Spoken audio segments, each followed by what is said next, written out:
महाराष्ट्राला संतांची मोठी परंपरा लाभलेली आहे आणि या संतांचे अनुयायी त्यांचा भक्तगण देखील तेवढाच मोठा आहे. मात्र नाशिकमध्ये आज आपण अशा एका भक्ताला भेटणार आहोत की ज्याचं संपूर्ण कार्य आणि ज्याची दिनचर्या ही अत्यंत आश्चर्यकारक आणि चमत्कारिक आहे.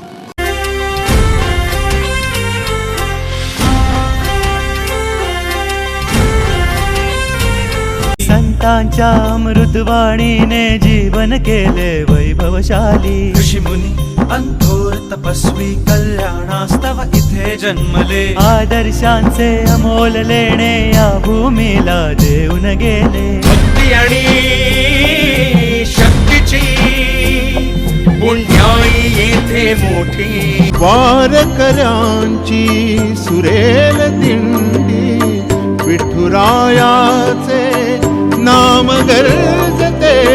समृद्धीची पावन गंगा भरून येथे नित्यवाह